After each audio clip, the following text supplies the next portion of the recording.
이종섭발 위기론에 한동훈 비대위원장이 용산과 선을 그었습니다. 이종섭 호주 대사가 즉각 귀국해 조사를 받아야 한다라는 겁니다. 지난번 윤한 충돌 이후 두 번째 충돌이 아니냐, 당내에서는 이런 반응도 있고요. 한동훈 비대위원장이 용산과 다르다라는 분명한 선을 긋는 것이다 라는 해석도 나오고 있습니다. 이종섭 귀국 발언 들어보시죠. 이종섭 대사 관련한 문제 관련해서는 공수처는 즉각 소환을 통보해야 하고 이종섭 대사는 즉각 귀국해야 한다고 생각합니다. 이 문제는 총선을 앞두고 정쟁을 해서 국민들께 피로감을 드릴 만한 문제가 아니라고 생각합니다. 즉각 소환하고 즉각 귀국해야 한다고 생각합니다. 황상무 수석의 발언이 부적절했다는 말씀은 제가 이미 드린 바 있습니다. 국민 눈높이에 맞지 않는 발언이고 본인이 스스로 거취를 결정하셔야 한다고 저는 생각합니다. 네, 정혁진 변호사님, 네네. 이종섭 전 국방부 장관의 이제 호주 출국에 대해서 국민적 여론이 좋지 않다라는 네네. 거에 대해서 한동훈 비대위원장도 느끼고 있었을 것 같고 용산과 결이 다른 얘기를 던졌어요. 돌직구를 던진 건데 지금 대통령실에서는 말이죠. 이종섭 전 국방부 장관의 호주 대사 발탁은 문제 없는 거고 공수처에게도 다 이른바 출국에 대해서 양해를 구하고 허가를 받고 이루어진 출국이기 때문에 도피도 아니고 도주도 아니다. 문제없는 출국이다라는 게 지금 대통령실의 입장인데 한동훈 비대위원장은 아니라는 거예요. 이거 부적절하기 때문에 즉시 귀국해야 된다. 공수처도 가만히 있지 말고 소환 통보하라라는 거라 상당히 지금 결이 다릅니다. 제가 알고 있기로는 이종섭 대사가 되는데 아무런 문제는 없어요. 왜냐하면 뭐 무슨 군인이 대사냐 이렇게 이야기하지만 이종섭 대사는요 국방부에서 영어 제일 잘하던 사람으로 제가 알고 있거든요. 저랑 국방부에서 같이 근무했었어요. 그 다음에 미국에서 유학을 한 거의 10년 가까이 해가지고 그 다음에 이제 미국에서 정치학 박사도 받고 그 다음에 군인들이 장군들이 대사로 발령받는 거 그렇게 드문 일도 아니고 그 다음에 제가 봤을 때 지금 또 공수처도 굉장히 문제가 많거든요. 공수처에 지금 처장 있습니까? 없어요. 그럼 차장 있습니까? 차장도 없어요. 차장이 없으면 그 다음에 처장 직무대리한 사람이 누구냐면은 제1부장인데 부장 중에 제1부장도 없어요. 그래가지고 지금 공수처장 직무대행을 누가 하고 있느냐? 제2부장이 하고 있단 말이에요. 그런데 지금 우리나라에 공수처가 이런 식으로 돌아가도 우리 국민들 불편한 거 있습니까? 하나도 없다고요. 그렇기 때문에 만약에 이종섭 대사가 그냥 한국에 남아 있어도 어차피 공수처는 지금 수사할 수 있는 계제도 아니고 능력도 안 된다라고 저는 생각을 하는데 그런데 제가 봤을 때 이해가 되지 않는 게 못하러 이렇게 쓸데없는 일을 갖다가 했는가 저는 그게 도저히 납득이 안 되거든요. 그다음에 지금 호주 대사가 그렇게 급한 것이었는가 그렇게 급하지도 않아요. 그래서 전임 대사가 어떤 분인지 제가 찾아봤더니 정통 외교관 출신인데 그 63년생인가 그래가지고 정년 이제 60세 딱 끝나가지고 이제 뭐 그 귀임한 그런 모양인데 조금 더 그분 그 호주 대사 시켜도 되거든요. 그래서 공수처에 한두 달 정도 더 시간을 줬다가 뭐 4월이든 5월이든 총선 끝난 다음에 이종섭 대사를 임명을 했었으면은 그 부임하게 했었으면은 아무런 문제가 없었을 텐데 왜 이렇게 평지풍파를 일으키는지 저는 좀 답답하다는 생각이 들고요. 예. 한동훈 비대위원장 말대로 조금 뭐 호주에 대해서는 체면이 깎이는 일이긴 하지만 이종섭 대사 귀국한 다음에 총선 지날 때까지 여기 있으라고 하세요. 그러면 제가 확신하는 건데 공수처에서 제대로 수사할 능력도 없기 때문에 아마 수사도 제대로 이루어지지 않을 겁니다. 그런 모습들을 우리 국민들이 봐야 이게 오해였다라고 하는 것이 밝혀지지 않을까 저는 개인적으로 그렇게 생각이 됩니다. 예, 한동훈 비대위원장이 적절하게 지적을 했다. 대통령실에서 오해산 측면이 있다라는 논평인데 김영주 의원님, 예. 그 부분과 관련해서 사실은 대통령실 안팎에서도 약간 이종섭 전 국방부 장관을 서둘러 출국시킬 이유가 사실 하등에 없는데 대통령실에서 왜 이렇게 서둘렀느냐, 뭐 이것과 관련해서도 의문이 많은데 어떻게 보십니까? 그러니까 이제 정무적 판단의 문제죠. 네. 그러니까 서둘러서 저런 조치를 했다는 것은 뭔가 대통령과 대통령실이 뭔가 서둘를 이유가 있지 않았겠냐 이런 의혹을 스스로 만든 거잖아요. 뭐 정당했다면 뭐 최상 문제에 대해서 정당했다면 수사 다 받고 수사를 만료한 시점 총선 지나서 제대로 그분이 이제 전 대사가 임기를 마치고 그렇게 정당하게 보냈어도 되는 건데 서둘러서 갔고 뭐 기자들도 피해서 가고 이제 그런 상태에서 피해 도망가듯이 그렇게 인터뷰도 피해가면서 그렇게 호주에 갔냐. 지금 호주 교민들은 또 이런 사람을 왜 보냈냐고 또 난리고 지금 세상이 다 모든 게 다 연결돼 있는 세상이고 투명한 세상인데 그런 상태에서 실제로 국민의힘 후보들이 힘이 안 빠지겠습니까?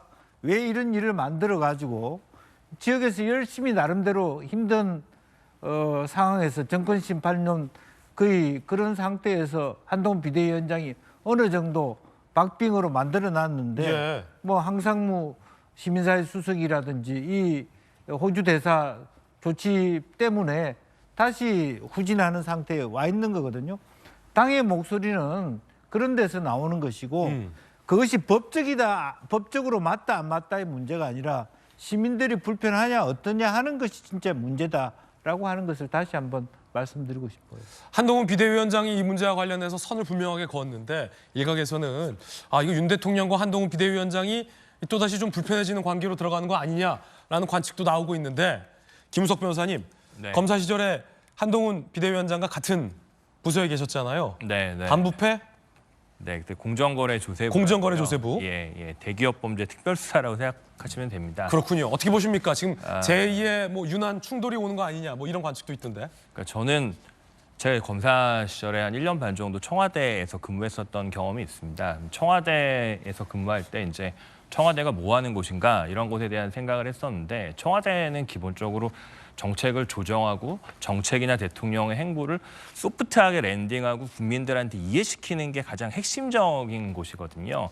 정말로 정무적인 감각이 필요한 곳인데요. 지금 선거를 앞두고 이 예민한 시기에 예민한 일을 해서 감점 요소를 만드는 게 저 솔직히 잘 이해가 안 됩니다. 왜 굳이 지금 이렇게 호주 대사를 임명해서 내보내야 되는 건지 도망가는 것 같은 모양새를 왜 만드는 건지 이런 거에 대해서는 청와대 참모님들께서 예. 한번 좀 고민하셨으면 좋겠고 그리고 저는 이제 한동훈 비대위원장이 저는 보고 있으면 예.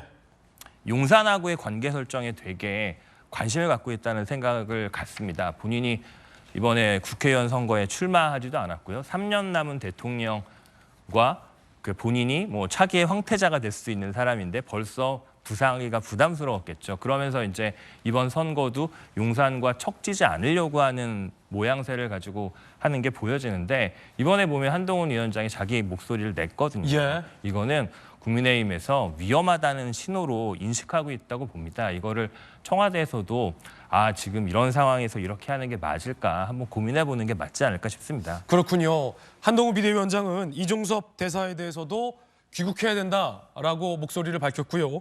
황상무 수석의 발언에 대해서도 매우 부적절하다라고 비판했습니다. 논란의 발언은 이렇습니다. 황상무 수석이 지난 14일 대통령실 출입 기자들과 점심 자리에서 MBC 잘 들어 내가 군 정보사 나왔는데 88년 경제신문 기자가 허벅지에 흉기 2방 찔렸다라는 사건을 언급했다라는 겁니다. 자, 이 발언에 대해서 논란이 커지자 한동훈 비대위원장이 대단히 부적절하다라고 강하게 비판했는데요. 김유정 의원님 어떻게 보십니까? 부적절한 정도를 넘어서 있을 수 없는 일이라고 생각합니다. 더군다나 저분이 KBS 기자 출신이잖아요. 예. 메인 뉴스 앵커도 하셨던 분이고. 그런데 지금 작고하신 오은근 전 이제 국정홍보처장도 하셨죠. 김대중 정부에서. 재작년에 작고하셨는데 일생을 그 한과 트라우마를 안고 사시다가 작고하셨어요. 그런데 2년 지난 지금에 와서 그것도 언론인 출신의 대통령실의 시민사회 수석이 후배 언론인들을 겁박하는 용도로 자기 자신의 그 한 맺힌 그 사건을 들먹거리면서 얘기했다는 걸 얼마나 원통하겠습니까? 그리고 유족들이 느끼는 그 아픔은 또 어떻게 하겠습니까? 그러니까 법적으로 조치하겠다 이런 얘기하고 있는데 아마 이 상황이 목요일 날인가 아마 있었던 것 같은데 며칠이 지난 다음에 토요일인가에 간신히 사과 한마디 하고 지금 아무 얘기가 없거든요. 그러니까 아직 이 문제의 심각성을 제대로 모르고 있다 이런 생각이고요. 그래서 빨리 거취를 결정하지 않으면 정말 초반에 국민의힘의 분위기 좋았던 것들을 스스로 대통령실에서 지금 문제를 일으키고 있는 그런 형국이잖아요. 또 하나 이종섭 대사 관련해서는 뭐 장관 대사 나갈 수 있겠죠. 그런데 차관복급 자리에 굳이 뭐 장관 출신이 가는 이유도 모르겠고요. 최상병 사망 사건 수사 외압 의혹에 대해서 핵심 피의자를 굳이 왜 대사로 이 시점에 이렇게 앉히고 또 관계자들은 공천 주고 이런 모습 보면서 국민이 이 상황을 납득할 수 있겠습니까? 그러니까 호주 교민들이 캔버라 대사관 앞에 가서도 시위하고 이번 토요일 날은 또 호주 국회 의사당 앞에서 또 시위를 모든 교민들 모일 수 있는 사람 다 모여서 하겠다는 거잖아요. 이거는 사실은 국격의 문제고 외교 망신인데 저는 보수 유권자들도 이 부분은 굉장히 참을 수 없는 부분이라고 생각하거든요. 예. 그런데 한동훈 위원장 지적했지만 대통령실 좀 버티잖아요. 그러니까 결국 한동훈 위원장을 조기 등판시켜가지고 뭔가 프레임 전환을 해보려고 했습니다만 결국에는 마지막에 지금 선거 불과 20 며칠을 앞두고 나서는 윤석열 대통령 대 이재명 대표 이 프레임으로 다시 가고 있는 거예요. 원래 정권 심판론으로. 그러니까 한동훈 위원장은 그동안 뭐 헛일한 셈이 돼버리고 있는 그런 과정에 있다고 저는 보고요. 이런 양상 때문에 바이든 날리면 때 그 국민 굉장히 비판도 많이 받았던 김은혜 홍보수석 전 수석마저도 이거 빨리 정리해야 된다. 이런 지금 현장의 후보들의 아우성을 하고 있는 거 아닙니까?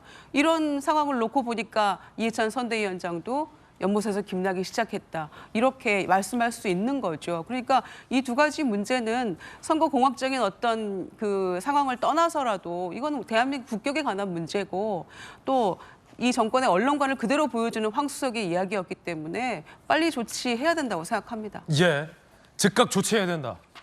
김유정 의원님의 견해도 전해드렸습니다.